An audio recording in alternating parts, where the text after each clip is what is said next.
जब उम्मीदों का इरादों से असली मेल होता है, जब उम्मीदों का इरादों से असली मेल होता है, तब कहीं जाकर मैदान पर खिलाड़ी का असली खेल होता है। जी हाँ दोस्तों, स्वागत अभिनंदन आप सभी का खेल पत्रिका के इस विशेष अंक में। लेकिन उससे ठीक पहले आपको कुछ बोलना या दिल के कुछ जज्बात जाहिर करना बहुत ज़रूरी समझता हूँ। अगस्त का महीना एक ऐसा महीना जिसे भारतवर्ष अपने इतिहास से कभी अछूता नहीं रख सकता। आप सभी को पता है 15 अगस्त 1947 जब गुलामी की जंजीरों से आज़ाद होकर भारत एक नए अध्याय की तरफ बढ़ रहा था, और बढ़ते हुए जब 76 वर्ष पूरे हुए तो दूसरा एक और अध्याय 2023 में इस भारतवर्ष ने देखा। जी हाँ, जब 2019 में चंद्रयान गया और उसके जाने के बाद संपर्क टूटा लेकिन संकल्प नहीं। वहीं उसी दृढ़ संकल्प के साथ एक बार फिर से 2023 में उसी तैयारी के साथ तिरंगे को लहरता हम सभी ने देखा चंद्रमा पे। जी हाँ, इस सेलिब्रेशन की बात तो बहुत आम तौर से हमें देखने सुनने को मिल रही है। जय विज्ञान, जय अनुसंधान की बात हमें देखने सुनने को मिल रही है। लेकिन ये अगस्त का महीना और भी खास हमारे लिए क्यों हो जाता है, जब महान हॉकी के जादूगर कहे जाने वाले खिलाड़ी का जन्म दिवस यानी 29 अगस्त, जिस रोज़ हम सब राष्ट्रीय खेल दिवस भी मनाते हैं। और खेल पत्रिका की बात है, खेल दिवस की बात है, तो सबसे पहले आप सभी को खेल दिवस की बहुत बहुत शुभकामनाएं देना चाहूँगा। और उसी खेल दिवस पर बात करने के लिए खेल जगत की कुछ अजीम शख्सियत आज हमारे साथ हैं, जिनमें सबसे पहले मैं बात करूंगा पूर्व अंतर्राष्ट्रीय हॉकी खिलाड़ी और वर्तमान में कोच श्री दलजिंदर सिंह सर की। दलजिंदर सर, स्टूडियो में आपका बहुत बहुत स्वागत है। उनके साथ साथ अंतर्राष्ट्रीय Olympian coach Shri Mahavir Saini ji. Mahavir sir, studio में आपका बहुत बहुत स्वागत है। और पूर्व राष्ट्रीय साइकिलिस्ट और एथलीट श्री रहमत अली जी हमारे साथ हैं। रहमत सर, स्टूडियो में आपका भी बहुत बहुत स्वागत है। और साथ ही साथ अंतर्राष्ट्रीय पैरा खिलाड़ी सुमन ढाका जी। सुमन जी, आपका भी बहुत बहुत स्वागत है। और आज ऐसा लग रहा है जैसे पूरा हिंदुस्तान इस मंच पे आके बस गया है। आज मुझे ऐसा नज़र आता है हिंदू, मुस्लिम, सिख सभी इस मंच पे हैं, और इस मंच की जो गरिमा है वो और उसमें उन्नति हो गई है। तो सर, सबसे पहले हम यही जानना चाहेंगे, खेलों की बात होती है, जिंदा दिली की बात होती है, जज्बे की बात होती है, और जब कभी हम खेल की बात करते हैं तो एक आम इंसान एक सड़क पे चलता हुआ जब क्रिकेट के स्कोर के बारे में पूछता है तो दूसरा इंसान उसे बड़े जज्बे के साथ बताता है कि हाँ, इतना स्कोर हुआ है। और साथ ही साथ अगर हम बात करें हॉकी, फुटबॉल या किसी भी अन्य गेम की, तो उसी उत्सुकता के साथ लोग एक दूसरे से अपने अपने विचार शेयर करते हैं, अपने अपने विचार साझा करते हैं। तो आज कुछ ऐसे ही विचार साझा करने के लिए आप सभी को इस मंच पर आमंत्रित किया गया है। सबसे पहले दलजिंदर सर, आपसे बात होगी। हमारे राष्ट्रीय खेल हॉकी की बात की जाती है, और हॉकी के महान जादूगर खिलाड़ी श्री मेजर ध्यानचंद जी की बात की जाती है, जिनके जन्मदिवस के रूप में ही हम खेल दिवस को भी मनाते हैं। सर, वर्तमान जो एक परिदृश्य देखने को हमें मिलता है, हॉकी में इतना बड़ा बदलाव अपने आप में वापस ऐसा लगता है जैसे उसी स्वर्णिम अक्षरों में वापस कहीं ना कहीं हॉकी का इतिहास वापस रचा जा रहा है। जिस खेल के लिए हमें पूरे अंतर्राष्ट्रीय पटल पर जाना जाता था, स्वीकारा जाता था, शायद ऐसा लगता है जैसे वो अब अध्याय वापस अपने आप में पुनरावृत्ति करता हुआ नजर आता है। सर, क्या कहना चाहेंगे इस पर? आपने बिल्कुल सही कहा। अभी जिस हिसाब से इंडिया टीम परफॉर्म कर रही है, उस हिसाब से हम वापस उसी पटल पे पहुंच रहे हैं। प्लस जो अभी टीम के कोच हैं, उनका भी जो स्ट्रेटजी है बहुत अच्छी है। और अभी जो उन्होंने कुछ जो टीम है इंडिया, उसके जो स्ट्रेटजी है, प्लस यंग और ओल्ड प्लेयर्स का मिश्रण है। एक्सपीरियंस्ड प्लेयर भी हैं और यंग प्लेयर, दोनों एक साथ हैं। क्या बात है। इसीलिए तो आप देखेंगे कि अभी एशियन चैंपियनशिप ट्रॉफी में हम फाइनल में मलेशिया से 3-1 से पिछड़ रहे थे, लेकिन इतना जोश था कि हाफ टाइम तक 3-1 अपन पीछे थे। उसके बाद टीम ने थर्ड क्वार्टर में 2 गोल बराबर किए उसी जोश के साथ। नहीं तो आपने पहले देखा होगा इंडिया टीम लास्ट में आके थर्ड या फोर्थ क्वार्टर में, अगर अपन वर्ल्ड कप में देखें, अपने न्यूजीलैंड से क्वार्टर फाइनल में, जबकि अपन लास्ट क्वार्टर में 3-2 से जीत रहे थे, पर उसके बाद उन्होंने 3-3 बराबर करके अपने को 420 स्ट्रोक्स में हार देखनी पड़ी। अभी इंडिया टीम इतनी कॉन्फिडेंसली खेल रही है कि पिछड़ने के बाद भी उन्होंने फुल कॉन्फिडेंस था कि हम बराबर करेंगे, और उसके बाद उन्होंने 4-3 से ये एशियन ट्रॉफी जीती और हिंदुस्तान का नाम रोशन किया। और इसमें दोनों जो गोलकीपर हैं पी श्रीजेश और कृष्ण पाठक,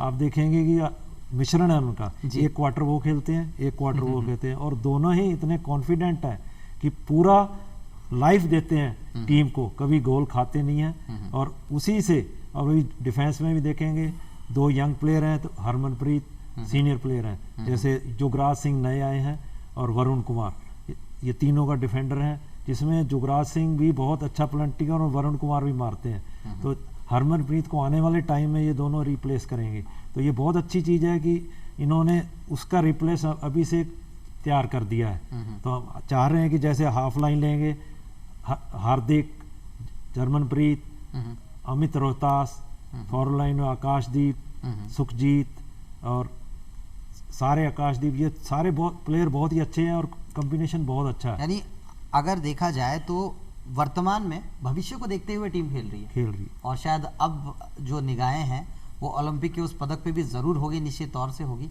ऐसा हमें नजर आता है। बिल्कुल बिल्कुल, ये पूरी उम्मीद है 100% अपन मेडल लेके आएंगे। और इसमें एक चीज़ और है, अभी हौसला इतना हाई है कि अपने एशिया कप चैंपियनशिप जीतने के बाद ट्रॉफी अपन ऑटोमेटिकली ओलंपिक्स के लिए क्वालिफाई हो गए।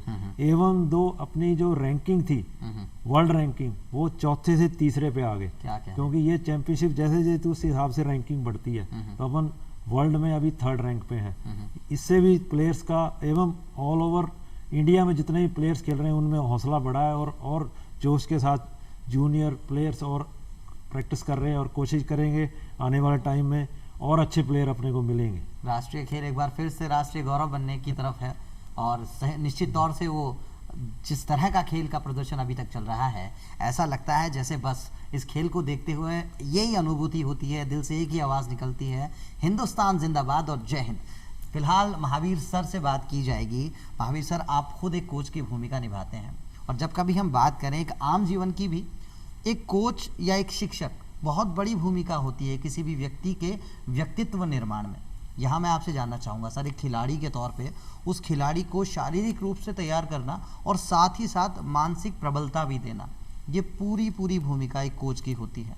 क्या कहना चाहेंगे सर? सबसे पहले हमें बताइए, कोच की असल भूमिका क्या होती है?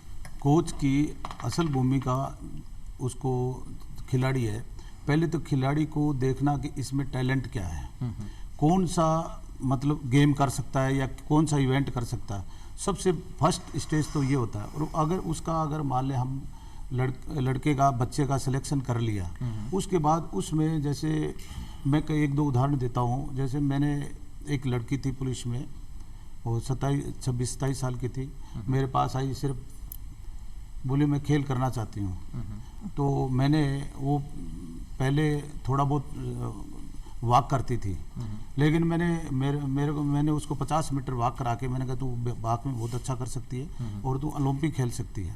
और आप अंदाज़ा लगे, जो एक पुलिस में कांस्टेबल थी और उस खेल से इतना ज़्यादा टच में नहीं था, वो 3 साल में ओलंपिक ब्राज़ील खेलने गई। तो आप मानिए कि खेल की कोच की बहुत बड़ी भूमिका होती है। कोच के बगैर मैं ये मानता हूँ कि आप अपनी मंजिल तय नहीं कर सकते, चाहे कोच हो, चाहे शिक्षक हो, चाहे हर चीज़ के अंदर ज़रूरत पड़ती है। अब जैसे मैं पैरा में आया तो एक शताब्दी अवस्थी थी, 2016 की बात है। तो किसी ने मेरे को बोला कि ये पैरा खेलने के लायक है और इसको अगर मान ले, किसी ने गाइड किया मुझे और हम उसके घर गए और उसको मैंने कहा भी तू शॉर्ट पुट ले ले, यहीं फेंकती रह कर। व्हील चेयर पे थी, इसकी 55 कैटेगरी में आती है। मैं जाके उसको शॉर्ट पुट दे के आया, लेकिन वो दूसरे दिन स्टेडियम आ गई। तो स्टेडियम आ गई तो मैंने कहा कैसे आई? तो वो उसने कहा, उसका जज्बा देख के मतलब बड़ा कॉन्फिडेंस था, बोले मैं डेली स्टेडियम में आ जाऊँ। उसने वर्ल्ड चैंपियनशिप खेला, एशिया खेला और आज वो मतलब ये कम से कम 10 टूर लगा चुकी है एथलेटिक्स में। तो कहने का मेरा जो मतलब है कि उसके गाइड कोच के एक बहुत बड़ी, अगर कोच चाहे तो ज़्यादातर अगर कोचिंग कर रहे हैं अपने और अच्छी तक कोचिंग कर रहे हैं, तो आप ये मानिए कि जो कोच की भूमिका है ना, मैं ये कहता हूँ कि कोच एक ऐसी चीज़ है जो खिलाड़ी को, माँ बाप को उम्मीद होती है कि ये कोई नौकरी लगेगा जो मुझे कुछ देगा, लेकिन कोच फ्री सेवा करता है। सही कोच बात। का कोई ले, लेकिन कोच को उसके अंदर जनून होता है कि मुझे ये खिलाड़ी तैयार करना है, और बस सिर्फ अपने नाम के, खिलाड़ी के नाम के लिए, अपने नाम के लिए और देश के नाम पे। देश के नाम के लिए। क्या बात तो मैंने जैसे ये कई खिलाड़ी तैयार किए उनसे पहले लाके, लेकिन सबसे पहले मैंने देखा, मैंने करीब 20-25 इंटरनेशनल बनाए हैं, जिसमें ओलंपियन है, वर्ल्ड चैंपियनशिप भी है। लेकिन हमें क्या है, रात और दिन उनके साथ रहना पड़ता है। जैसे आपने कहा, हमने एक एक चीज़ का ध्यान रखना पड़ता है, ये कब उठता है, कब सोता है। अच्छा, अगर लेट हुआ तो क्यों हुआ, अगर खिलाड़ी को हमने 4 बजे बुलाया तो हम 3-3:30 बजे जाके वहाँ खड़े हो जाते हैं। क्या बात है। हाँ, और जब तक उसकी ट्रेनिंग खत्म नहीं होती, उसके बाद हम ये देखते हैं कि खिलाड़ी खाता क्या है। हमने ट्रेनिंग करा दी, घर चला गया, वहाँ उसके घर की कोई प्रॉब्लम है या रेस्ट नहीं मिल रहा, तो हम उसके घर जाके चेक करते हैं भी ये खिलाड़ी खा क्या रहा है, और इसके घर में अच्छी तरह रेस्ट करने की व्यवस्था है कि नहीं है। तो उसकी अगर ऐसी मतलब व्यवस्था नहीं है तो उसकी हम कोशिश ये करते हैं, किसी के थ्रू इसकी व्यवस्था कराने की कोशिश करते हैं, उनको घर वालों को बोलते हैं इसकी ये फैसिलिटी दो, इससे ये अच्छा खिलाड़ी बन सकता है। तो कहने का मेरा जो मतलब है कि कोच एक बहुत बड़ी अहम भूमिका में रहता है। कई बार हमने देखा है कि जीतता है तो वाई मिलती है, खिलाड़ी को मिलती है, कोच को भी मिलती है, लेकिन वो चीज नहीं मिलती। अगर खिलाड़ी हारता है तो सारा जो बुराई का ठीक रहा है वो कोच में पड़ता है, भी ये कोच की गलती है जी। हाँ, फिर खिलाड़ी को कोई नहीं देखता। तो आप ये मानिए कि कोच एक बहुत बड़ी चीज होती है। आप आदिकाल में चले जाइए, महाभारत में एकलव्य था, दुर्योधन ने उसको, द्रोणाचार्य ने उसको मना कर दिया कि मैं आपको नहीं खिलाऊंगा, शिक्षा नहीं दूंगा, और उसने एक उसकी मूर्ति लगा के, उसको पता था कोच बहुत बड़ी अहम भूमिका है, हालांकि उस मूर्ति से उससे अर्जुन से अच्छा धनुधर हो गया।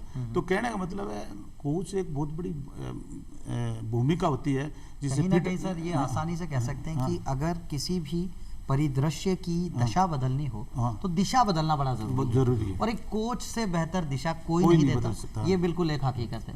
मैम, आज सुमन ढाका मैम हमारे साथ मौजूद हैं, पैरा एथलीट अपने आप में, और एक ऐसी खिलाड़ी जिन्होंने न सिर्फ खेल के मैदान पे लड़ाइयाँ लड़ी हैं, बल्कि अपनी जो डिसेबिलिटी है उसको अपनी एबिलिटी, या यूँ कहें कि असक्षमता को अपनी सक्षमता बनाकर और विश्व पटल पे भारत का नाम रोशन किया है। मैम, आपसे भी यही जानना चाहेंगे, एक महिला होने के नाते खेल से जुड़ना और खेल के उन संघर्षों की अगर बात करूं कि खेल के आसपास के जो संघर्ष हैं उनका आपकी ज़िंदगी में आना और उसके बावजूद इस पटल पे पहुंचना, कैसी रही है यात्रा आपकी? सर, खेल में आना और एक महिला होने के नाते मुझे क्या, महिलाओं को सभी कोई परेशानियां आती है। सबसे पहले तो अपना समाज ही अपने को आगे आने से रोकता है। एक वक्त था जब वक्त था जी, लेकिन अब ऐसा नहीं रहा, बहुत चेंज हो गया।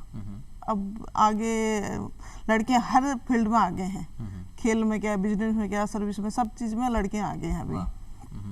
और सर, एक अगर खिलाड़ी के तौर पे बात की जाए तो एक खिलाड़ी को तैयार होने में बड़ी मुद्दत लगती है, और ये कहा भी जाता है, बिल्कुल एक शाश्वत सत्य है कि उस ईश्वर ने भी एक नई जिंदगी को दुनिया में लाने के लिए महिला का साथ मांगा है। तो कहीं ना कहीं अगर मैं ये आसानी से कहना चाहूँ कि जो शक्ति महिलाओं में है वो शायद दुनिया की किसी भी जो मखलूक हैं या दुनिया की किसी भी तरह की प्राणी में उस खुदा ने दी नहीं है, एक महिला को ये शक्ति खुदा ने दी है। शक्ति तो महिला ने, कुदरत ने अच्छी दी है, लेकिन पावर जो है जो महिलाओं में कम है, जेंट्स में ज्यादा है। ये चीज तो आप भी देख रहे हो। लेकिन अब सोच बदल गई है, अब सोच भी बदल गई है, और अब महिलाएं हर चीज में ही आगे हैं। अच्छा, आप जब एशियन गेम्स भी खेल रही थी तब भी आपको देखने को मिल रहा होगा कि जिस तरह से खेल की तैयारियां होती हैं, साथ ही साथ खेल के साथ साथ और भी तैयारियां हमें करनी पड़ती हैं।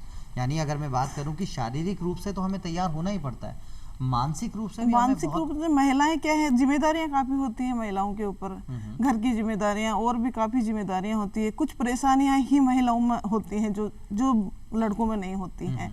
सबका सामना करना पड़ता है। ग्राउंड में जाते हैं तो भी काफी दिक्कतें होती हैं, उनका भी सामना करना पड़ता है। लेकिन वो सामना करने के बावजूद उस सामना करने की जो ललक है, या यूं कहें वो सामना करने की जो एक शक्ति है, वही एक विजेता खिलाड़ी को सामने निकाल के लाती है। और आज हमारे साथ एक ऐसे खिलाड़ी हैं जो एक ऐसे राष्ट्रीय साइकिलिस्ट रहे हैं जो 70 से 80 के दशक के बीच जिनका दबदबा चलता था, और बड़े बड़े रिकॉर्ड्स अपने नाम थे, उन्हीं की ज़बानी जानेंगे कैसा था उनका ये सफ़र।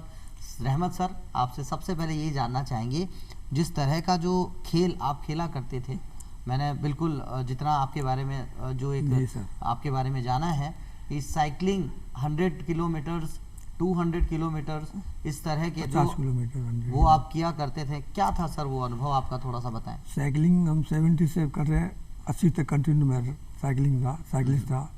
और उस टाइम साइकिल जो थी हमारे हिंदुस्तान की, मेड इन हिंदुस्तान साइकिलें थी सारी।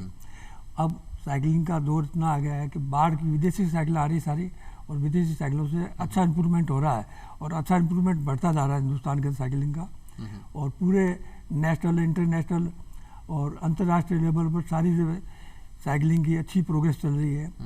हमारे टाइम में तो सिर्फ साइकिलें हिंदुस्तान की होती थी, उससे हम चलते थे। हिंदुस्तान में हमारा जो भी रिकॉर्ड कायम किए, 200 किलोमीटर में मैं फर्स्ट हुआ 74 में। तब मेरे जो पीछे सेकंड थर्ड जो आए थे, उनका मेरा 22 किलोमीटर का डिस्टेंस था। एक हिंदुस्तान का इतिहास मार्जिन से आपने हराया उन्हें, एक बहुत बड़ा हिंदुस्तान का इतिहास है, वो रिकॉर्ड है आज भी मेरा कायम है। सर आपसे एक बात और जानना चाहेंगे हम, जब एक आज का जो युवा है, जब आप जैसी शख्सियत से प्रेरणा लेता है, तो निश्चित तौर से सर मेरा ये मानना है कि यही भारत के वो खिलाड़ी होंगे जो अंतर्राष्ट्रीय पटल पे जाके इतने ही मार्जिन से हराएंगे उन खिलाड़ियों को, और खुद जीत की दहलीज पर उस विजयी पताका को, विजयी तिरंगे को लहराएंगे। सर आपसे एक बात और मैं जानना चाहूँगा, 200 किलोमीटर साइकिलिंग करना जी, कहीं ना कहीं जो हमेशा से मैं लगातार शुरुआत से पूछता आ रहा हूँ कि फिजिकली तो हमें उसके लिए तैयार रहना ही रहना है, लेकिन वो दिमाग में नहीं चलता था कि अब इतने किलोमीटर्स और रह गए हैं, तो कैसे आप वो सफ़र तय करते थे? थोड़ा सा तकनीकी पहलू उसके बारे में बताएं। वो उसके लिए हमारे वो पूरा सर्कल था एक 22 किलोमीटर का, तो उसका राउंड पूरा था, उसके अंदर हम लगाते थे उसके अंदर। तो उसके अंदर मेरा लास्ट जो था फर्स्ट में हुआ उसके अंदर, तो मैं आगे पीछे जो छोड़ गया था उनको आगे उनको कवर कर लिया मेरे पीछे वालों को। 22 किलोमीटर मेरा उनका बराबर डिस्टेंस आ गया। तो सर लगभग 22 किलोमीटर में आप कुछ ऐसा एक तकनीकी अगर इस बार बीच में मेरे 22 किलोमीटर में कई बार साइकिल खराब हुई, कई बार परेशानी आई, तो तुरंत हमारे साइकिलिंग वाले एसोसिएशन वाले थे, हमारे साइकिल साथ रखते थे।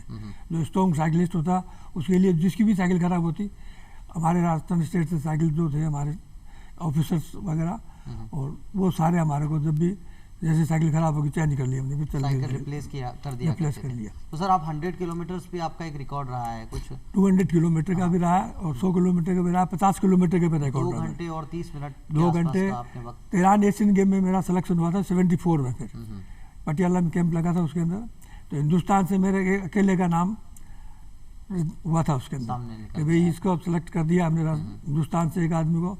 तो हमारे कोच साहब बोले साहब राजस्थान से 2 जाएंगे, तो साइकिल फेडरेशन वालों ने बोला कि ये जो है हिंदुस्तान से हमने एक आदमी सेलेक्ट किया, 2 आदमी कैसे जाएंगे। 200 किलोमीटर मैंने जो एशिया का 3rd टाइम क्वालिफाई किया था, उसके अंदर 2 घंटे 30 मिनट का मैंने 100 किलोमीटर का टाइम क्वालिफाई किया। 100 किलोमीटर आपने 2 घंटे 30 मिनट मैंने किया, तब मेरा एशिया 3rd टाइम में मेरा क्वालिफाई उसमें। सर तो मैं यहाँ आपसे जानना चाहूँगा, जैसे आप बता रहे हैं जो एक लैप होता है वो लगभग 22 किलोमीटर का आप बता रहे हैं उस वक्त हुआ करता था। नहीं 4000 मीटर 1000 मीटर और 500 मीटर इस टाइप में लैप, तो वो ट्रैक के अंदर। रोड के अंदर तो 200 किलोमीटर 50 किलोमीटर 100 किलोमीटर ये नेशनल गेम कंटिन्यू चलता रहता था हमारे कंटिन्यू। तो अपने आप में, और आज भी मैंने ये सुना है कि आज भी आप साइकिलिंग करते हैं। आज भी मैं कम से कम 50 किलोमीटर डेली साइकिलिंग करता हूँ, डेली आज भी डेली करता हूँ। तो ये मैं आज ये कह सकता हूँ कि जो आज का युवा है वो देखें श्रीमान रहमत अली जी को, कि आज भी उम्र के इस पड़ाव पे वो कहते हैं ना दोस्तों कि उम्र को अगर हराना हो तो कुछ शौक जिंदा रखिए, ये शौक ही हैं जो दिल पर झुर्रियाँ नहीं पड़ने देते। तो सर आपने इस तरह के रिकॉर्ड्स बनाए हैं और अपने आप में वो रिकॉर्ड्स देखते हैं तो वाकई एक ऊर्जा का स्रोत आपके रूप में हमें नजर आता है। मैं भी चाहता हूँ कि मेरा जो रिकॉर्ड है, आने वाला जो भी व्यक्ति है, जो भी प्रैक्टिस करने वाला खिलाड़ी है, इसके लिए मेरे रिकॉर्ड को बीट करे कोई ना कोई ना कोई। तो उसमें मेरे को भी मेरी जिंदगी की, मेरी लाइफ की मेरी अच्छी तमन्ना मिलेगी कि भाई चलो मेरा रिकॉर्ड किसी ने बीट किया नेशनल, किसी भारतीय ने नेशनल रिकॉर्ड बीट किया मेरा। क्या बात है, उससे मेरे को बहुत बड़ी खुशी होगी कि मेरा रिकॉर्ड मेरे को पता है कि नहीं टूट सकता, फिर भी मैं जब तक जिंदा हूँ मेरे को सुनने को मिले साहब ये आपका रिकॉर्ड था, इस बच्चे ने तोड़ दिया है, इस साइकिलिस्ट ने तोड़ दिया, इस खिलाड़ी ने तोड़ दिया। होना चाहिए ना। हाँ क्या कहना है सर, बहुत बढ़िया सर। 29 अगस्त 1905 प्रयागराज में जन्मे महान खिलाड़ी ध्यानचंद जी का जन्म 2012 29 अगस्त से राष्ट्रीय खेल के रूप में मनाया जा रहा है। मेरा सौभाग्य है कि मैं 1973 में झांसी के अंदर उनके घर जा कर के उनके चरण स्पर्श करके उनका आशीर्वाद प्राप्त करने का सौभाग्य प्राप्त हुआ है। 29 अगस्त को मेरी सभी साथियों से प्रार्थना है कि दादा ध्यानचंद जी को याद करके और उनके खेल की गरिमा को याद करते हुए उनको शत नमन प्रणाम करें। धन्यवाद। नमस्कार, आप सभी को राष्ट्रीय खेल दिवस की हार्दिक शुभकामनाएं। और सबसे पहले मैं सलाम करता हूं मेजर ध्यानचंद जी को, जिनके नाम पे हम ये खेल दिवस मनाते हैं और उनकी सेवाएं जो हिंदुस्तान के लिए थी, जो उन्होंने हिंदुस्तान का नाम रोशन किया, उसके लिए उनको सलाम। और राष्ट्रीय दिवस की आप सबको हार्दिक शुभकामनाएं। और हिंदुस्तान जिस हिसाब से अभी खेलों में आगे बढ़ रहा है, निरंतर आगे बढ़ रहा है, हम देख रहे हैं कि हर स्पोर्ट्स में हमारी महिलाएं, हमारे पुरुष जिस हिसाब से मेडल लेके आ रहे हैं, जिस हिसाब से नाम रोशन कर रहे हैं, जिस हिसाब से कीर्तिमान स्थापित कर रहे हैं। जैसे हमने देखा कल ही 4x400 मीटर में एथलेटिक्स में हमने एशिया रिकॉर्ड तोड़ा है, नीरज चोपड़ा। इतने नाम कि अब गर्व फील होता है कि हिंदुस्तान बहुत जल्दी खेलों के क्षेत्र में भी अपना वर्चस्व कायम करेगा। जय हिंद। सभी खेल प्रेमियों को मेरा प्यार भरा नमस्कार। मैं शताब्दी अवस्थी अंतर्राष्ट्रीय पैरा एथलीट आप सभी को शुभकामनाएं देना चाहती हूं खेल दिवस की। आप सभी जानते हैं कि राष्ट्रीय खेल दिवस हम मनाते हैं क्योंकि इस दिन मेजर ध्यानचंद जी का जन्म दिवस होता है, जो कि हमारे देश के महानतम खिलाड़ी रहे हैं। हॉकी खिलाड़ी वो थे और उन्हीं की याद के उपलक्ष्य में हम प्रतिवर्ष राष्ट्रीय खेल दिवस मनाते हैं 29 अगस्त को। मेरा मानना है कि मेजर ध्यानचंद जी को सच्ची श्रद्धांजलि वही हो सकती है जबकि हम खेलों की दुनिया में निरंतर आगे से आगे बढ़ते रहें और पूरी दुनिया में अपने देश का परचम लहराएं। जैसा कि पिछले कुछ समय में हमने देखा भी है कि खेलों की दुनिया में हम निरंतर अच्छा कर रहे हैं। अब सिर्फ क्रिकेट ही नहीं, बाकी और भी सारे खेलों के अंदर हम भारत का नाम जाना जाता है और उसका लोहा माना जाता है, चाहे वो कॉमनवेल्थ गेम्स हो, एशियन गेम्स हो, ओलंपिक्स हो, पैरालंपिक्स हो या किसी भी तरह का कोई भी फॉर्मेट हो। आज कहीं भी भारतीय पीछे नहीं है और इसके लिए मैं धन्यवाद देना चाहती हूँ प्रधानमंत्री श्री नरेंद्र मोदी जी का, जिन्होंने खेलो इंडिया के माध्यम से एक ऐसा प्लेटफॉर्म शुरू किया जो कि खिलाड़ियों को निरंतर आगे लेके आने में बहुत ही सहायक साबित हो रहा है। हम सभी जानते हैं कि खिलाड़ी एक ऐसे स्तर से आते हैं जहां पे उनको पूरी तरह से सुविधाएं नहीं मिल पाती हैं, या फिर हम कह सकते हैं कि खेल की जानकारी उन्हें पूरी तरह से नहीं मिल पाती है। तो उसी क्रम में प्रधानमंत्री जी के द्वारा एक ये पहल शुरू की गई खेलो इंडिया, जिसने एक बहुत ही सुनहरा अवसर बच्चों को दिया है, खिलाड़ियों को दिया है आगे बढ़ने का। अगर वो कुछ भी अच्छा करते हैं और उनके अंदर कैपेबिलिटीज़ होती है आगे जाने की, तो सरकार पूरी तरह से उन्हें सपोर्ट करती है, फाइनेंशियली भी और भी हर तरह से उनकी मदद की जाती है, जिससे कि वो आगे आ सकें और दुनिया में अपने देश का नाम रोशन कर सकें। तो एक बार पुनः मैं आप सभी को खेल दिवस की शुभकामनाएं देना चाहती हूं और मैं उम्मीद करती हूं कि आने वाले एशियन गेम्स में और ओलंपिक और पैरालंपिक्स के अंदर भी हम पूरी तरह से अपने देश का झंडा गाड़ेंगे और पूरी दुनिया में देश का नाम रोशन करेंगे। जय हिंद, जय भारत। अब रुक करेंगे सर दलजिंदर सर की तरफ। और जिस तरह के खेल की बात हॉकी में हो रही है और खेल की बात होती है और खेलो इंडिया की बात ना हो तो बात शायद अधूरी रह जाती है। जिस तरह से खेलो इंडिया न सिर्फ एक स्कीम, एक नीति की तरह सामने उभर के आया, बल्कि एक क्रांति, एक आंदोलन की तरह, एक मूवमेंट की तरह हमें देखने और सुनने को मिलता है, जिसका रिजल्ट फिलहाल मुझे ऐसा लगता है कि अब देखने को मिलता है। एक आम जन तक खेल का वो परिदृश्य पहुंचा है और लोगों ने उस खेल को स्वीकारना खुली बाहों से शुरू किया है। जहां एक सोच हुआ करती थी खेलोगे कूदोगे बनोगे खराब, वहां अब वो सोच बन गई है खेलोगे कूदोगे बनोगे लाजवाब। और वहीं लाजवाबी की बात होती है तो मुझे वापस रुक करना होता है दलजिंदर सर की तरफ। दलजिंदर सर, मैं आपसे यही जानना चाहूँगा, खेलो इंडिया का जो ये मूवमेंट है, इससे हॉकी को कितना फ़ायदा आपको अब तक लगा है? सबसे पहले मैं थोड़ा सा ब्रीफ करना चाहूँगा। अभी 2017-18 में माननीय प्रधानमंत्री नरेंद्र मोदी जी एवं स्पोर्ट्स मिनिस्टर विजय गोयल जी एवं अपने राज्यवर्धन सिंह राठौड़, इन तीनों का योगदान था इसको खेलो इंडिया को शुरू करने का। तो मैं इनकी जो नीति है बहुत ही अच्छी है, जिससे कि ग्रास रूट से इन्होंने 2 कैटेगरी रखी हैं इसमें, एक अंडर 17 और एक अंडर 21।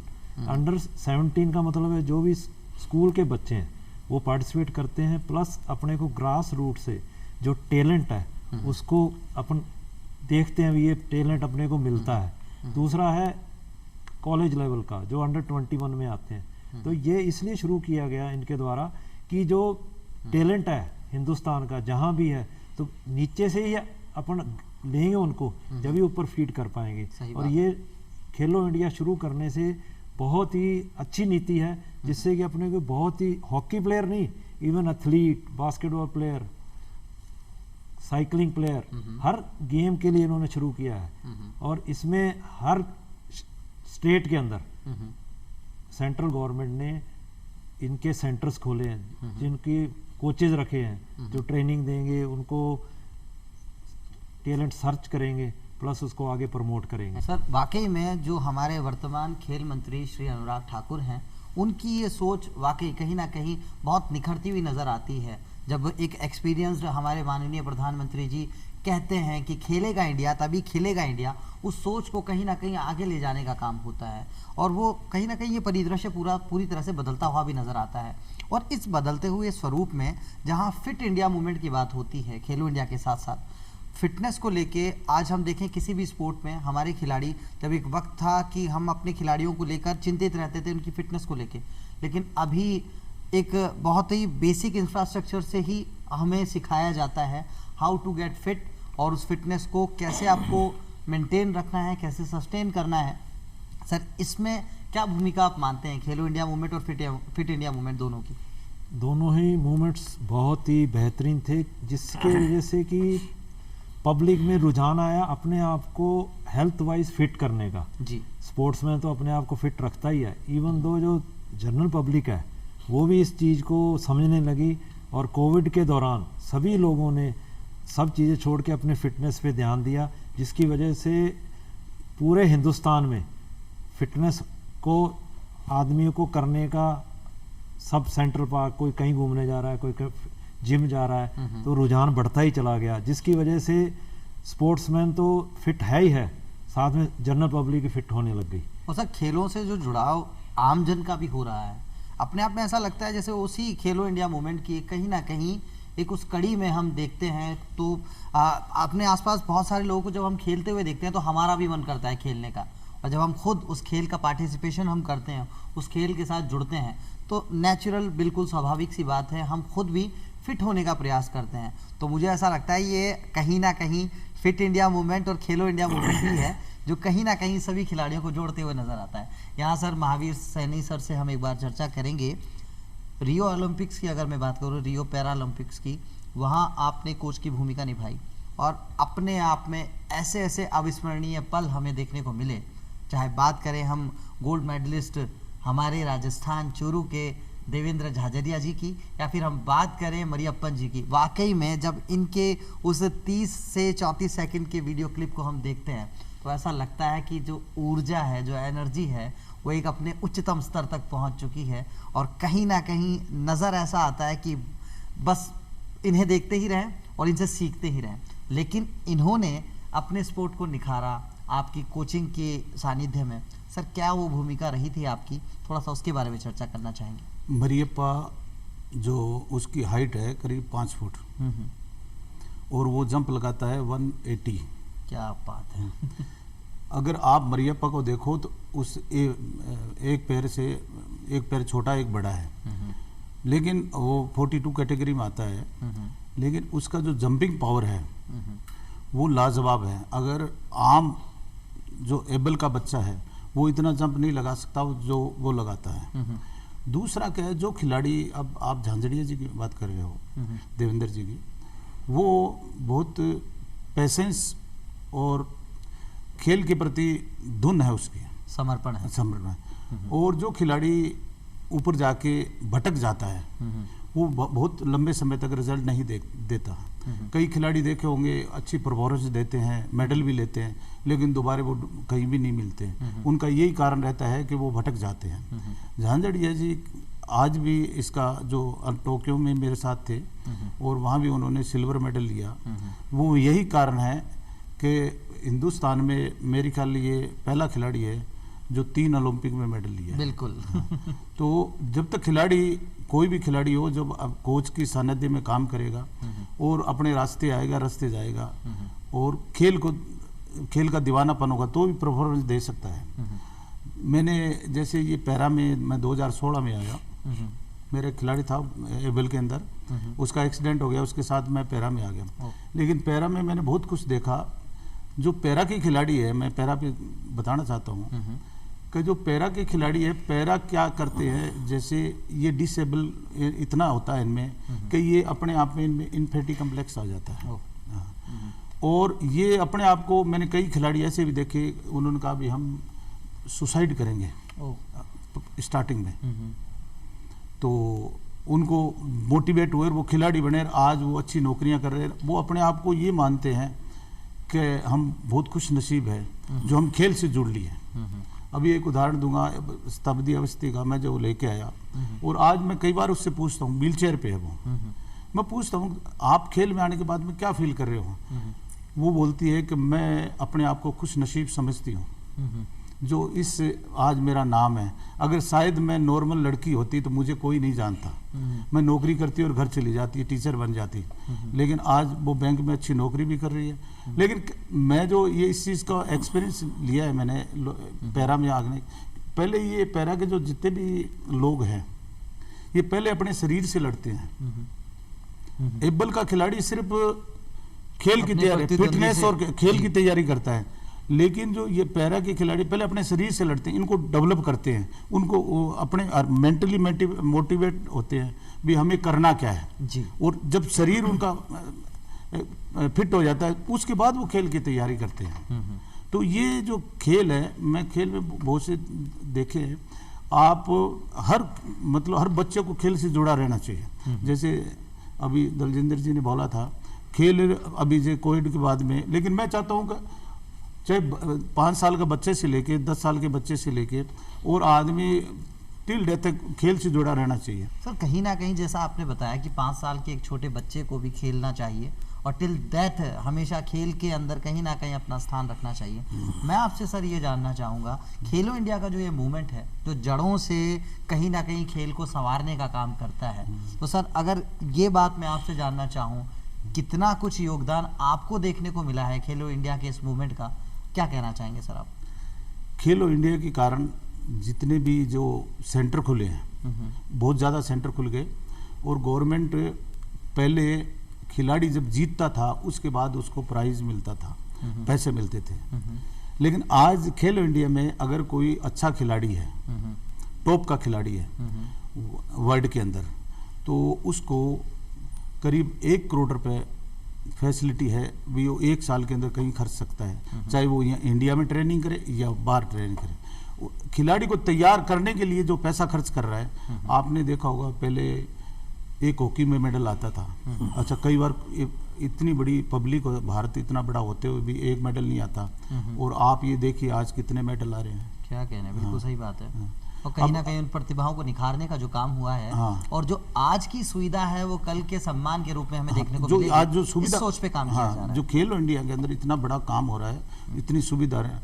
पैरा की बता रहा हूँ मैं, 2012 में 1 मेडल आया था, 2016 में 5 मेडल आए, अब की बार 19 मेडल आए हैं। क्या कहना है सर, बहुत बढ़िया।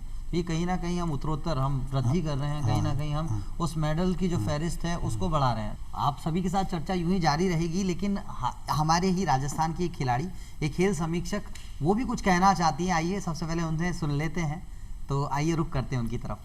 नमस्कार अजर जी, और आपके साथ सभी विराजमान लोगों को भी मैं बधाई देना चाहूँगी। आज खेल दिवस के ऊपर शुभकामनाएं देना चाहूँगी। सर, खेल दिवस को मनाने की सार्थकता भी सिद्ध हो रही है जब हम विश्व पटल पे हमारी मेडल टैली को बढ़ा रहे हैं। भारत दिन प्रतिदिन विश्व स्तर पे बहुत अच्छा कर रहा है, चाहे वो वर्ल्ड चैंपियनशिप हो, चाहे ओलंपिक्स हो, चाहे एशियन गेम्स हो, चाहे कॉमनवेल्थ गेम्स हो। दिन प्रतिदिन हमारी मेडल टैली बढ़ रही है, और इसके लिए मैं धन्यवाद देना चाहूँगी केंद्र सरकार की नीतियों को, केंद्र सरकार के मोटिवेशन को। केंद्र सरकार ने जो कि खेलो इंडिया मुहिम चालू की है, यूथ गेम की, स्कूल गेम्स की और यूनिवर्सिटी गेम्स की, उससे क्या है कि खेलों में एक बहुत बड़ा उत्साह देखने को मिला है, पेरेंट्स में भी और बच्चों में भी। तो सबसे पहले धन्यवाद के पात्र हैं हमारे यशस्वी प्रधानमंत्री मोदी जी, एंड खेल मंत्रालय को भी मैं धन्यवाद देना चाहूँगी कि उन्होंने बहुत अच्छी स्कीम्स लागू की हैं। रिसेंटली मैं वर्ल्ड यूनिवर्सिटी गेम्स में जाके आई हूँ, जहाँ पे सर भारत पहली बार 7वें स्तर पे विश्व पटल पे है, जिसका कि श्रेय जाता है मोदी जी की नीतियों को। भारत पहली बार 26 मेडल के साथ लौटा है, जो कि आज़ादी के बाद 1959 से लेके 2019 तक टोटल हमारे पास 18 मेडल थे, और अब पहली वर्ल्ड यूनिवर्सिटी गेम्स जो 2021 हुआ है उसके अंदर टोटल 21 मेडल के साथ भारत लौटा है, जिसमें कि 11 गोल्ड मेडल है। तो सर हम खेलों में बहुत अच्छा कर रहे हैं, और पेरिस ओलंपिक्स में हम बहुत अच्छा करने की संभावना है, और पीछे जो कि टोक्यो ओलंपिक्स हुआ है जो पहली बार भारत ने 7 मेडल लिए थे। एशियन गेम्स जो कि अभी चाइना में होने वाले हैं, मुझे पूरी उम्मीद है कि बहुत अच्छे रिजल्ट्स के साथ हम उभर के आएंगे, और एशिया में हम एक स्पोर्टिव नेशन के रूप में भारत का नाम उभर के आएगा, एक सशक्त भारत खेलों में बनता हुआ नजर आएगा। और मैं उसके साथ ही बधाई देना चाहूँगी सर राजस्थान के जो 3 बच्चे वर्ल्ड यूनिवर्सिटी गेम्स में मेडल लेके आए हैं, Manini Kaushik gold medal in shooting, and Ankita Lamba और पूजा कुमावत जो कि रेस वॉक में टीम गेम में उनका ब्रॉन्ज मेडल है। उन तीनों खिलाड़ियों को मैं बधाई देना चाहूँगी, और भारत के 9 बच्चों, राजस्थान के 9 बच्चों ने भाग लिया था यूनिवर्सिटी गेम्स में, उन सभी बच्चों को मैं बधाई देना चाहूँगी। और आने वाले टाइम में मुझे पूरी उम्मीद है कि ये बच्चे और बच्चों की संख्या और बढ़ेगी राजस्थान की तरफ से, और भारत में जो भी 300 का कंटीजेंट गया था जो 26 मेडल के साथ आया है, आने वाले टाइम में ये मेडल शायद 50 से ऊपर होंगे और भारत टॉप 3 में आने की पूरी संभावना है। सर मैं दूरदर्शन को भी बधाई देना चाहूँगी कि दूरदर्शन हमेशा एक मोटिवेशन के साथ खिलाड़ियों को मोटिवेट करता है, और हमेशा तत्परता से अपनी भूमिका निभाता है जो सोसाइटी के प्रति है या खेलों को बढ़ावा देने के लिए। जैसे मैं 3 यूनिवर्सिटी गेम्स में की भागीदार रही हूँ, पिछले तीनों यूनिवर्सिटी गेम्स में दूरदर्शन ने अपनी पूरी भूमिका निभाई है, सोसाइटी तक खिलाड़ियों के मन की बात को पहुंचाई है। तो इसके लिए दूरदर्शन भी इक्वली भागीदार है हमारे इस अचीवमेंट का। आप सभी को मेरी माननीय कौशिक की तरफ से खेल दिवस की हार्दिक शुभकामनाएं। मैंने अभी वर्ल्ड यूनिवर्सिटी गेम्स जो कि चाइना में हुए थे उसमें राइफल शूटिंग में स्वर्ण पदक जीता है, जिसके लिए मैं भारत सरकार की खेलो इंडिया स्कीम की आभारी हूँ, और मैं प्रधानमंत्री श्री नरेंद्र मोदी जी का भी धन्यवाद करना चाहूँगी, जिनकी खिलाड़ियों के प्रति सकारात्मक नीतियों का ही परिणाम है जो भारत द्वारा इतनी अधिक संख्या में जीते गए पदकों से प्रकट होता है।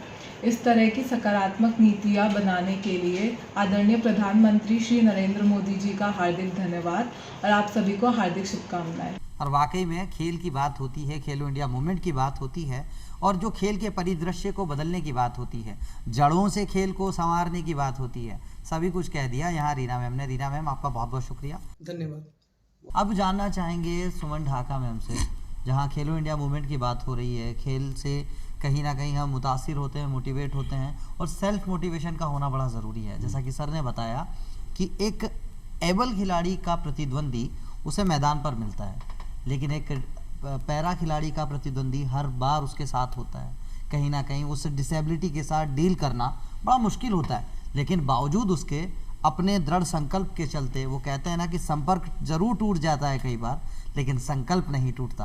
कुछ ऐसा सा देखने को मिलता अभी तो सर जो खेलो इंडिया है जो स्कूल लेवल से स्टार्ट हो गया है, और अभी अपने केंद्र सरकार ने काफ़ी साइंस सेंटर भी खोले हैं, बहुत सारी सुविधाएं मिल रही है अपने को, तो अभी कोई ज़्यादा प्रॉब्लम नहीं हो रही है, खेल के अंदर बहुत अच्छा हो रहा है। तो यहाँ एक जो अगर मैं आपसे जानना चाहूँ कि जिसे डिसेबिलिटी के साथ में डील करना पड़ता है, हर रोज़ आपको जब उठना पड़ता है और उसे कहीं ना कहीं आप हर रोज़ हराना होता है, सबसे पहले खुद पे विजय पाना बड़ा ज़रूरी हो जाता है, उस मनोदशा को तैयार करने के लिए आप क्या करते हैं? सर उसमें क्या करते हैं कि हमारे को पहले बात तो हमारे को कोच नहीं मिलते, कोच को हमारी डिसेबिलिटी समझ में नहीं आती है, हम कैसे टर्न लेना है, कैसे करना है, हमारी बॉडी उनको खुद को ही समझ में नहीं आती है, और हमारे को भी खुद को भी फिट रहना पड़ता है, हमारे को अपने शरीर से लड़ना पड़ता है, हमारे में जो भी कुछ प्रॉब्लम्स होती है उन पे करना और कहीं ना कहीं उन कमियों से पार पाके एक निश्चित तौर पे एक अंतर्राष्ट्रीय पटल पे अपना मकाम बनाना होता है। ये निश्चित तौर पे बहुत बड़ी बात है और सभी जितने भी हमारे भारत के जो गौरव हैं, जो हमारे पैरा खिलाड़ी हैं, सभी को मैं सलाम पेश करना चाहूँगा दूरदर्शन के इस मंच से। वाकई जो प्रतिद्वंदी एक एबल खिलाड़ी को ट्रैक पे या अपने मैदान पर मिलता है, आपको वो प्रतिद्वंदी हमेशा अपने साथ मिलता है, लेकिन हर रोज़ आप उसे हराते हैं और ख़ुद पर विजय पाते हैं। और वाकई विजय पताका लहराने में ये सोच होना बहुत ज़रूरी है। सर, इस सोच के साथ साथ अगर मैं ये जानना चाहूँ, जिस तरह का परिदृश्य अभी फ़िलहाल हमें देखने को मिल रहा है, चाहे बात हो वृद्धजनों की खेल को लेके, आज उनकी भी जो साइकोलॉजी है उसे काफ़ी हद तक बदला है खेलो इंडिया के इस मूवमेंट ने। कहीं ना कहीं हमें जब हमेशा लगता था कि खेलों के दौर की बात होती थी, खेलों के पड़ाव की बात होती थी, आज जिस तरह से फुटबॉल का एक जो मैच अभी हम जो पिछले दिनों हमने सेफ चैम्पियनशिप हमने देखी, वहाँ भारतीय टीम चैम्पियन बन के उभरी। वाकई ऐसा नज़र आता था, जो सुनील छेत्री जी ने एक बार बहुत विनम्र तरीके से जो हाथ जोड़कर और पूरे देश से ये अपील की थी कि कम से कम हमें देखने के लिए आइए। खेलो इंडिया मूवमेंट ने उस मुहिम पर भी मोहर लगाई है।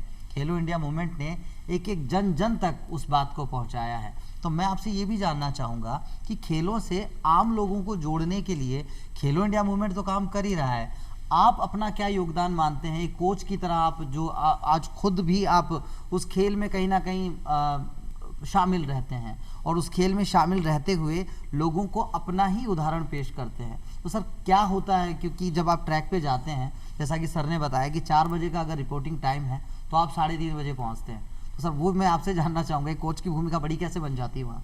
कोच की स्पोर्ट्स करने के लिए ना 3 चीज़ों का होना बहुत ज़रूरी है जी।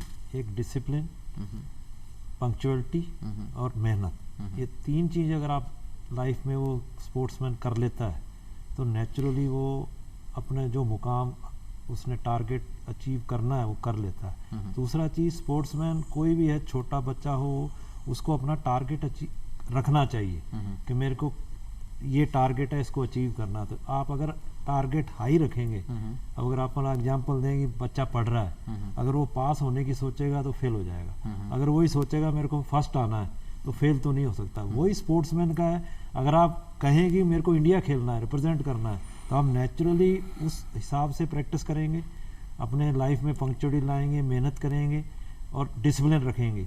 अब जैसे महावीर सर ने बोला कि कई प्लेयर्स अपने परफॉर्म करने के बाद उससे भटक जाते हैं। वो क्यों भटक जाते हैं? क्योंकि उनमें एक तो डिसिप्लिन ख़त्म हो जाता है, वो डिसिप्लिन ना रख के, पंक्चुअलिटी ना रख के प्रैक्टिस कम करते हैं, जिसकी वजह से भी एक मुकाम इंडिया खेलना पहुंचना आसान है, पर उस मुकाम पे पहुंच को उसको मेंटेन करना वो बहुत बड़ी चीज़ है। उसके लिए आपको इन्होंने बताया खाना, टाइम से सोना, प्रैक्टिस करना, क्योंकि जैसे जैसे आप हायर लेवल पे जाते हैं उसके साथ साथ आपको बॉडी को मेहनत भी ज़्यादा करनी पड़ती है, उसी हिसाब से रेस्ट भी करना पड़ता है, डाइट भी लेनी पड़ती है, जिसकी वजह से आज गवर्नमेंट बहुत सुविधा प्रदान कर रही है। आपके फिजियो रखे हुए हैं, डाइटिशियन रखे हुए हैं, आपकी कितनी कैलोरीज वेस्ट हुई, आपको कितनी बर्न की, इसके लिए आपको कितना खाना पड़ेगा। तो ये जो खेलो इंडिया है, इससे इस चीज़ का बहुत बेनिफिट मिल रहा है, जहाँ की हर सेंटर पे अच्छे कोचेज रखे जा रहे हैं जो उनको बताते हैं भी प्रैक्टिस कैसे करनी है, क्या शेड्यूल रखना है, क्या खाना है, कब आना है, 100 मीटर वाले के लिए क्या है, हॉकी प्लेयर के लिए क्या है, वो कोच अपने आप बताता है। तो इस खिलाड़ी का विशेष तरीके से ध्यान रखा जाता है। जैसा मैं अभी थोड़ी देर पहले मैंने कहा कि आज की दी हुई सुविधा कल का सम्मान बन के उभरेगा, इस उम्मीद के साथ किया जाता है। वाकई सर ये बहुत अपने आप में बहुत बाखूब बात है। और वहीं सर महावीर सर, आपसे फिर से एक बार मैं जानना चाहूँगा, कोच की भूमिका की जब बात होती है, डाइटिशियंस से लेके आपको एक खिलाड़ी की डाइट से लेके उस खिलाड़ी की हाइट, हेल्थ, सभी कुछ ध्यान में रखते हुए उस खिलाड़ी को तैयार करना पड़ता है। कई बार होता भी है कि कोई खिलाड़ी खेलना कुछ और चाहता है, लेकिन एक कोच एक दर्पण की भांति, एक आईने की तरह उसे उसके असली खेल से रूबरू करवाता है। क्या आपके साथ ऐसा हुआ? क्योंकि मैंने एक एक्सपीरियंस सुना आपका। हाँ, नहीं, मेरा कई खिलाड़ी, एक हाई जंपर लड़का था, तो पहले बोला मैं तो 1500 मीटर करूँगा, मैं कि नहीं। उसका मैंने 2 हाई जंपर लड़के आए, उसकी हाइट एक 184 के करीब थी, एक की 7 थी, 70 थी। तो दोनों को मैंने हाई जंप कराया, तो जो 170 वाला था उसने तो 170 जंप कर दिया, लेकिन उसने 150 किया। लेकिन मैंने फिर भी हटा के, मुझे पता था कि ये अगर हाई जंप करेगा तो बहुत आगे जाएगा, और वो इंटरनेशनल बना, और सेफ इंडिया में, पाकिस्तान में मेडल भी है उसका। क्या बात है। दूसरा, जैसे ये सुंदर सिंह गुजर था, ये शॉर्ट पुट करता था। ये कोच की ड्यूटी होती है कि उसको क्या गाइड करना है, किस हिसाब से, चाहे गाइडर कोई भी काम हो, खेल के अलावा भी अगर टीचर, अगर मान लो कोई पढ़ने में कमज़ोर है, उसको साइंस दिला दोगे तो वो उसी क्लास में फेल हो जाएगा। तो वो जैसे आया, मेरे को बोला मैं शॉर्ट पुट करता था, मैंने कहा तू शॉर्ट पुट से सक्सेस नहीं होगा, क्योंकि शॉर्ट पुट में हाइट वेट और चाहिए, वो इतना था नहीं। लेकिन वो जेवलिन करा, और वो अभी टोक्यो में मेडल भी लेके आए। अच्छा सर, एक क्वेश्चन और निकल के आता है। हाँ। किसी भी खेल की बात की जाए, और खास तौर से एथलेटिक्स की बात की जाती है, तो 3 S सुनाई देते हैं, स्पीड, स्टेमिना एंड स्ट्रेंथ। और इसके साथ डील करना बड़ा ज़रूरी है। तो उसके लिए अनुशासन का होना, जैसा कि सर ने बताया कि अनुशासित तो आपको रहना होगा। एक शब्द और निकल के आता है, धैर्य भी रखना पड़ता है। कई बार ऐसा होता है कि आप बहुत अच्छा परफॉर्म तो कर रहे हैं, लेकिन आपके रिजल्ट नहीं आ रहा, इंप्रूवमेंट भी नहीं आ रही, कई बार स्टेगनेस आ जाती है, और उस खिलाड़ी को पेशेंस रखना जरूरी है। और वो अगर वो टूट गया तो वापस चला जाएगा। अगर वो उस जगह परफॉर्मेंस दे रहा है या तैयारी कर रहा है, तो एक न एक दिन अपनी मंजिल जरूर तय कर लेता है। तो ये इस खेल के अंदर है। अब जैसे सबसे बड़ी तो डिसिप्लिन रखना बहुत ज़रूरी है जी। और अगर डिसिप्लिन ही नहीं है तो वो वैसे ही, अगर टाइम पे नहीं आता, टाइम में खेलने नहीं आता, तो कोई मतलब नहीं। सुमन मैम, विभिन्न खेलों में आपने भारत का प्रतिनिधित्व किया है। मैं आपसे यही जानना चाहूँगा, बहुत सारे खेल रहे हैं, उन खेलों में शॉर्ट पुट की बात हो, डिस्कस थ्रो की बात हो, रनिंग की बात हो, बहुत सारे खेल आपने खेले हैं। मैं आप ही की ज़बानी जानना चाहूँगा, कैसे अपने आप को हर खेल के लिए आप तैयार रखती हैं, बताइए। सर, सबसे पहले तो मैं खुद टाइमली उठना, टाइमली सोना, ये तो प्लेयर के लिए होता ही है। डाइट के भी फोकस देना पड़ता है। तो मैं सबसे पहले चीन गई थी, जो भारत को प्रतिनिधित्व किया था, तो उसमें मेरी 4th पोजीशन रही थी। उसके बाद में मैं दुबई, वो भी चैंपियनशिप ही थी, उसमें मेरी 3rd पोजीशन रही थी। कौन से गेम की बात है, जरा हमारे दर्शकों ये ओपन चैंपियनशिप। हाँ जी। उसके बाद में 2018 में इंडोनेशिया में जकार्ता में हुए थे एशियन गेम, उसमें मेरे डिस्कस और शॉर्ट पुट में दोनों में 4th पोजीशन रही थी। ये बहुत एक अपने आप में अलग अलग वेरियस गेम्स में अपना पार्टिसिपेशन देना बहुत बड़ी बात है, और ये बहुत अच्छी बात भी है। और जितनी आज महिलाएं, जितनी बच्चियां, जितनी लड़कियां आपको इस मंच के माध्यम से देख रही होंगी। सर, लड़कियों को पेरेंट्स बोझ समझते थे पहले, तो उनको बोझ न समझ के उनको ताकतवर बनाइए। बहुत ताकत होती है लड़कियों में, उनको उभारिए। लेकिन अभी तो ऐसा हो गया, ये चीज़ें पहले थी, अभी तो लड़कियों को परिवार भी अच्छा सपोर्ट करता है, उसके लिए भी बहुत अच्छी बात है। क्या कहना है, बहुत बहुत खूबसूरत बात आपने कही है।